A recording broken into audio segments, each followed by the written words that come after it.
College basketball's feast week has arrived, and the Duke Blue Devils are not in the traditional Thanksgiving week tournaments that we're used to seeing them play in. Still 2 games coming up this week for Duke and a recent victory over Bucknell. Let's talk about it on today's episode of Locked On Blue Devils. Hi, everybody. Dick Vitale. Hey, make sure you listen, man, to Locked On Blue Devils with J.J. Jackson. He's awesome, baby. You are Locked On Blue Devils, your daily podcast on the Duke Blue Devils, part of the Locked On Podcast Network, your team every day.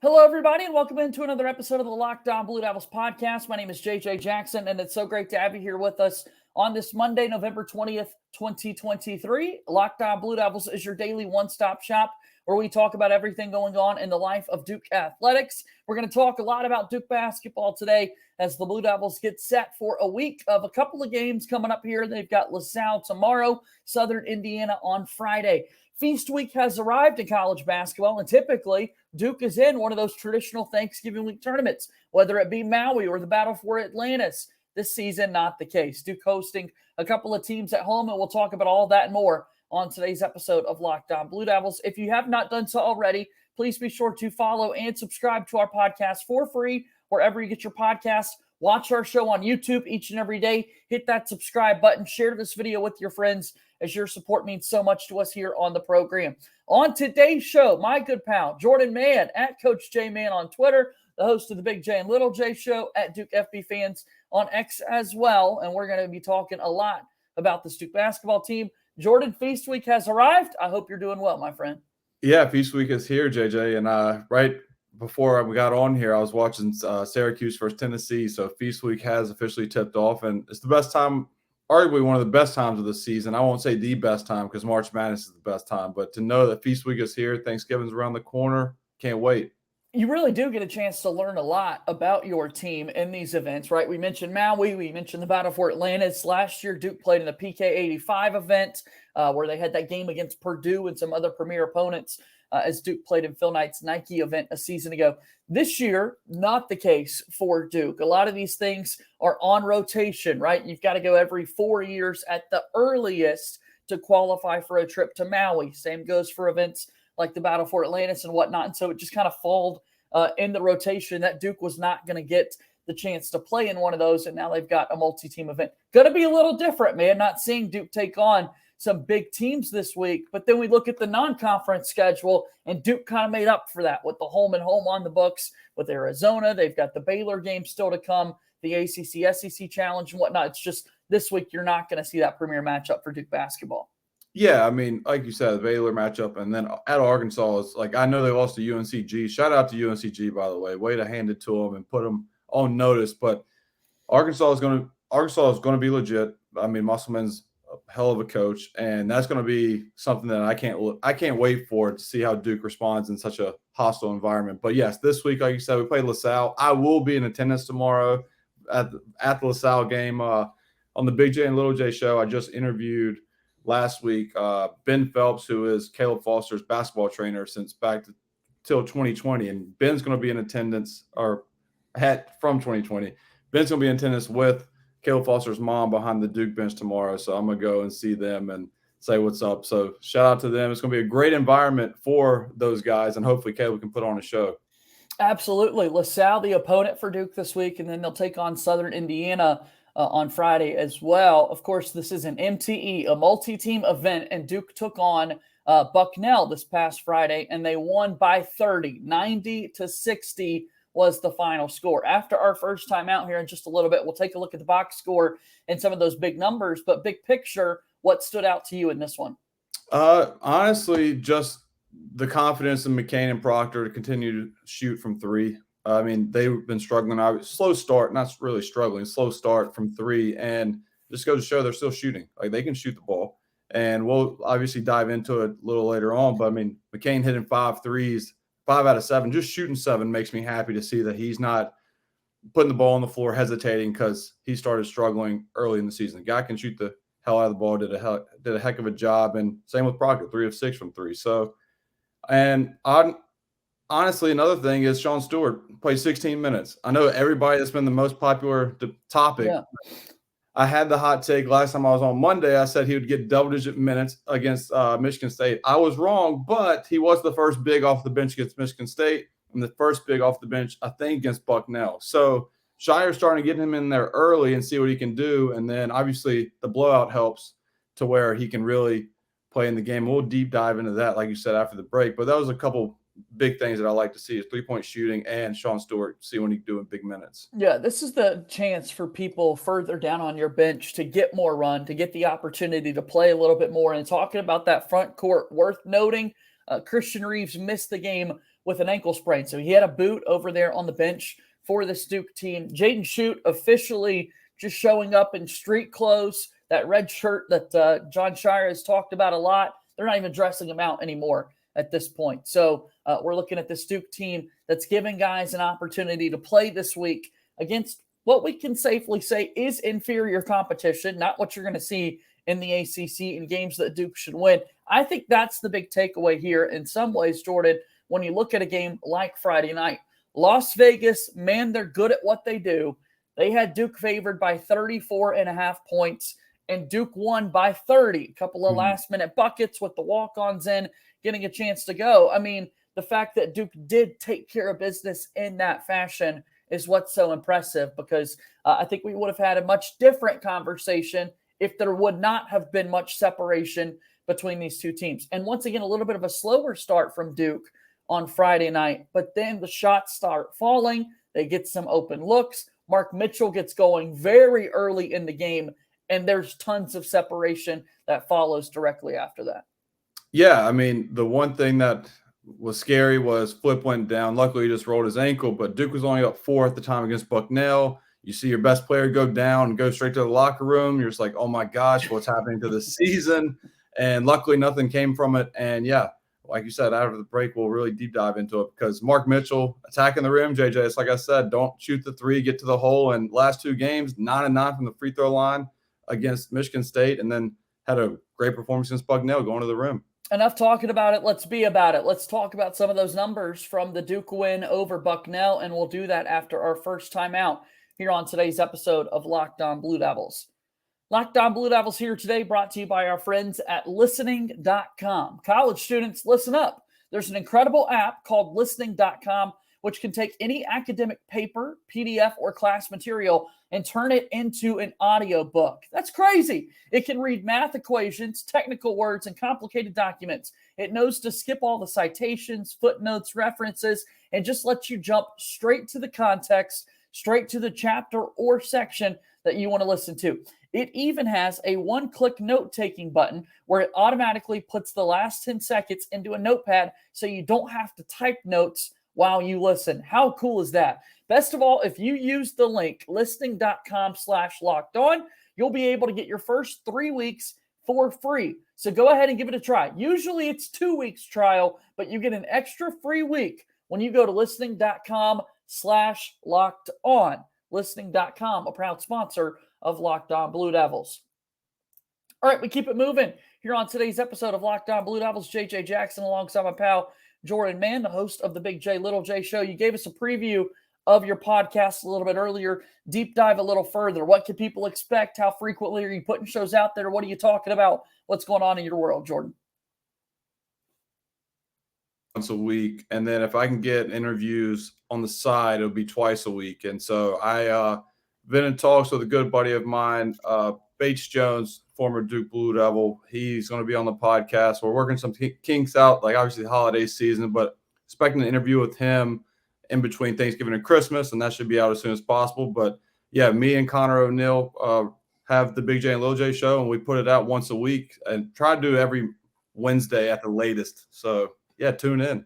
Check out. It's awesome. It's good stuff right there. All right, so 90-60, the final score. Duke defeats Bucknell. Let's go to the career night for Mark Mitchell. We didn't talk about this as much, but on the season, Mark Mitchell was in double figures primarily for scoring, and he finishes this game off with a career-high 20 points for Duke to lead the way. 8 of 13 from the floor, makes all of his free throws, does go 1 of 3 from three-point range on an assist from Jared McCain. What'd you like out of Mark Mitchell's game? I mean, obviously you can look at the numbers, 20 points in 22 minutes, 8 of 13 from the field. Like I said, him getting to the rim is what Duke needs. Him finishing around the rim is what Duke wants. But one takeaway that I love about Mark Mitchell is just the defensive end. Force was a really good player for Bucknell. He got hot early. Mitchell got put on really in the second half, and he just made a living hell for Force, for a back-letter term. I mean, he had him locked up, and that's what Mitchell does. He has a high motor, does it on both ends of the floor, and once he gets a defensive stop, he's going to be the first one down on offense in transition. And that's where Duke's deadly, JJ, is. I love to see what Duke did in the transition offense against Bucknell. Mark Mitchell just did a little bit of everything for this team and got started scoring early, had 13 points by the time we went into the locker room for halftime, comes out and was efficient, had a big dunk in the first half as well for this Duke team. And like you said, when Kyle Filipowski was a little bit slower and did ultimately get injured there with 4 minutes left in the first half, Mark Mitchell's the guy that can kind of close it out before Flip was able to return there in the second half and go the rest of the way. Jared McCain, another guy we talked about, and got to give him some love. 17 points on 5 of 7 shooting from three-point range. Took 1 2-point shot, didn't fall for him. So 5 of 8 total from the floor, made both of his free throw attempts, and was Duke's leading rebounder. 10 rebounds for Jared McCain. He finishes with a double-double after not scoring at all in the Michigan State game. What a way to respond. What a way to come back. And it is very obvious that he loves the backdrop inside Cameron Indoor Stadium. He is making everything when he shoots it there on the home floor. Yeah, I mean, it's nice to see that two freshmen, Caleb Foster and Jared McCain, after having a no-scoring outlook or no-score game, the next game they come out and show that they're aggressive, just as aggressive, and they put up the points. So they put in the hard work. I know Connor, again, my co-host Connor O'Neill on Twitter, he posts videos of Jared McCain after every game shooting, staying afterwards.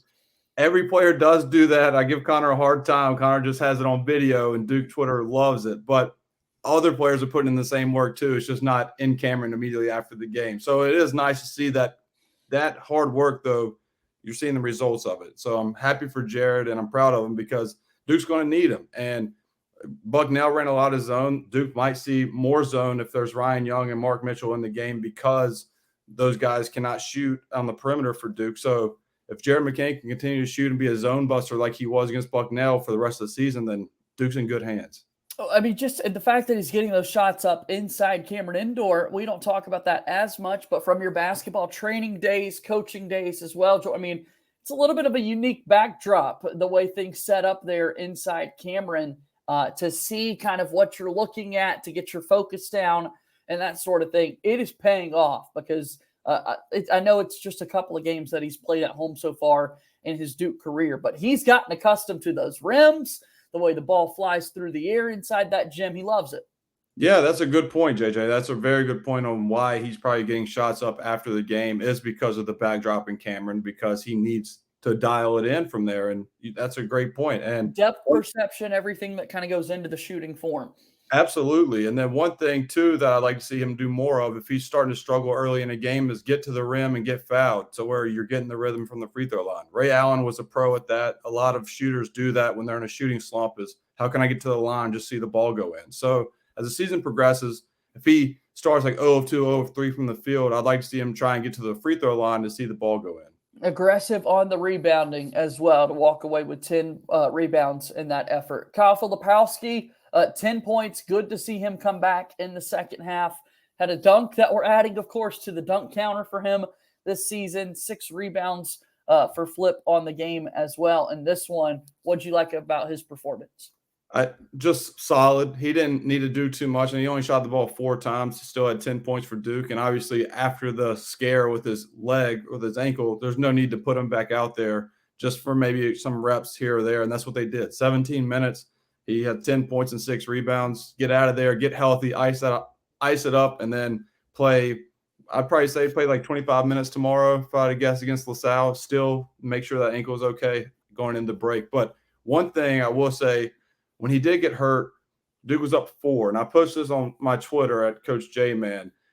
Duke was up 4. The wind was out of the sails because Cameron was like, oh, crap, what's up with Filipowski? And Ryan Young in 3 straight possessions had an assist for 3, offense rebound to assist for 3, put Duke up 10, and then the steal for the breakaway dunk put up Duke 12. So Ryan Young stepped in. I know he's the hot commodity right now, the pod god to me, but he did a hell of a job in that sequence. 3 straight offense possessions for Duke to go from a 4-point game to a 12-point game, and it was because Ryan Young.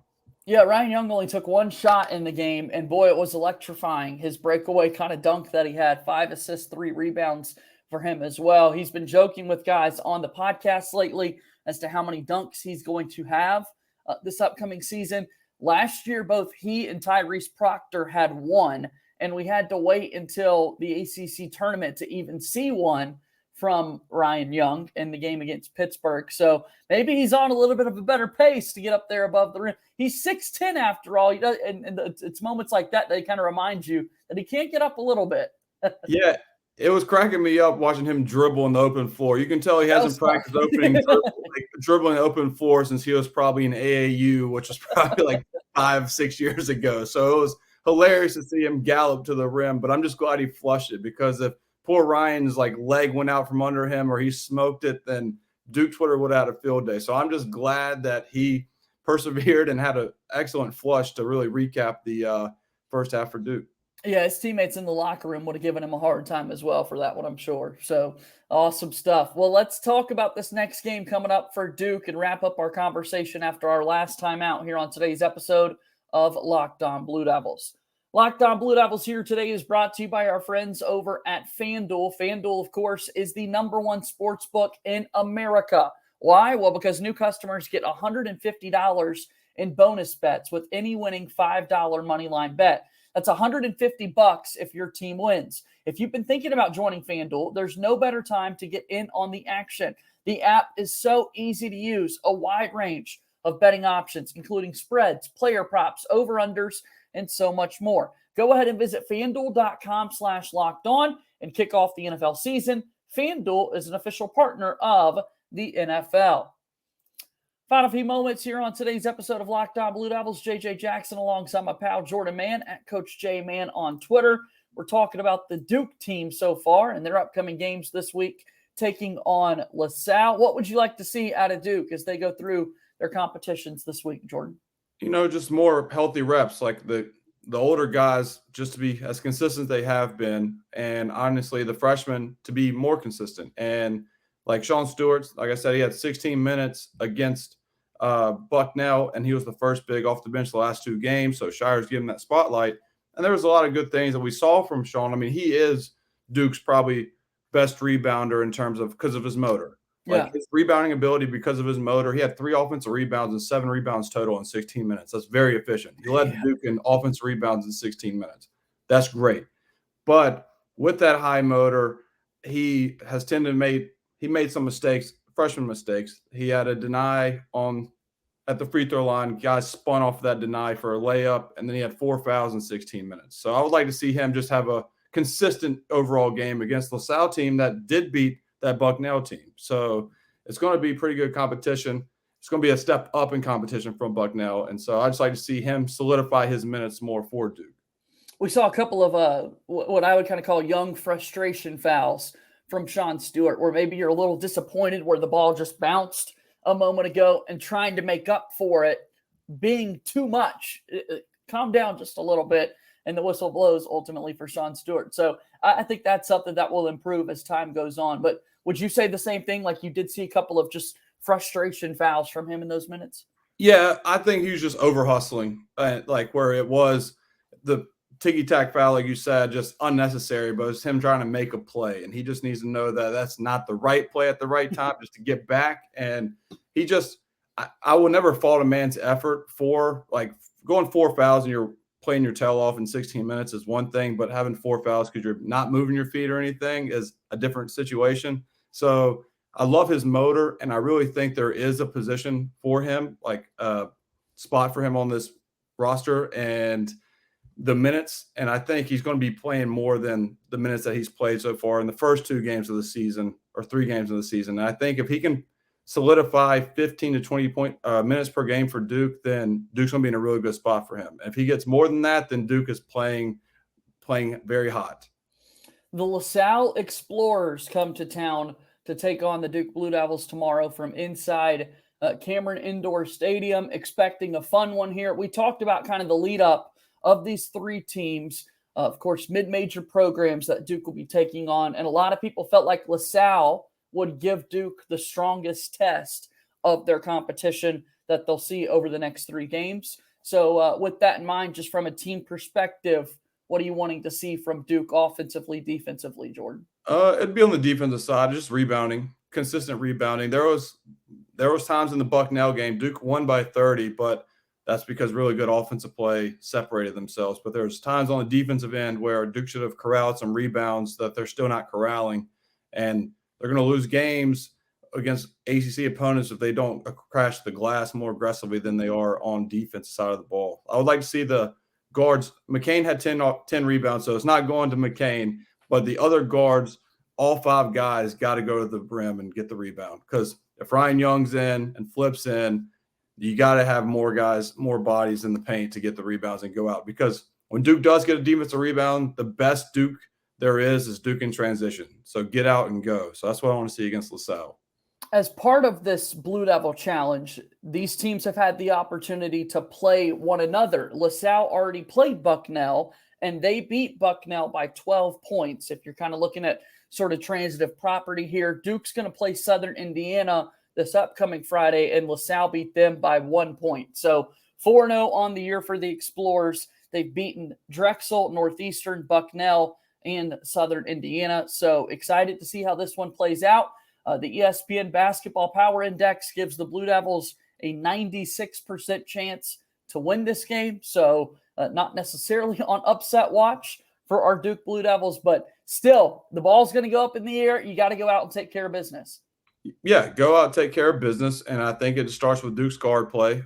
Duke's guard play sets the tone for every game. And that's what we got to see, JJ. We got to see with how Roach and Proctor start the game for Duke, and then everybody else will fill the roles in. Because like I said, Filipowski, we don't know what we're going to get from Flip because of the ankle injury. There's no reason for him to play 35 minutes against LaSalle. If he plays 35 minutes against LaSalle, that's not a good thing for multiple reasons. So hopefully we see Duke play those 8 to 10 guys that Shire has played early on. And TJ Power, he played 11 minutes last game. Maybe he can probably play 8 to 10 minutes this game and show what he's capable of. I know he didn't score. He was 0 for 4 from the field against Bucknell. See if he can hit a pick and pop 3 for Duke.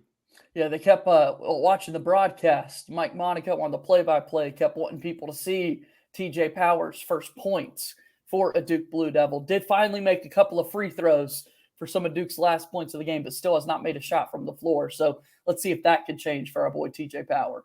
Yeah, absolutely. But the one thing that I love about this Duke team, I know we're so early in the season, but you have 5 guys and scoring double figures. I mean, Caleb Foster's averaging 10.5, and he didn't score in one game. So, that's impressive. That's impressive. And McCain's averaged 8.5, and it looked like he's finally starting to click for him. And he didn't score in one game. Yeah. Correct. Yeah. So we were almost 6 guys away, point and a half away where 6 guys were scoring double digits for Duke. That is a very solid team. That is something you want to see. So that's very promising. Well, Jordan, it's always great to see you. I hope that you enjoy Feast Week. I hope you have a great Thanksgiving coming up on Thursday, and we'll do this again sometime soon, okay? Sounds good, brother. Thank you. All right, that's Jordan Mann joining us here on today's episode of Locked On Blue Devils, and that's going to do it for another show here today. Thank you always for making Locked On Blue Devils your one-stop shop for everything in the life of Duke athletics. Locked On Blue Devils, your team every day. So proud to be a part of the Locked On Podcast Network. That's going to do it for today's show. As always, go Duke. I'll talk to you tomorrow. My name is JJ Jackson. Thank you and good day.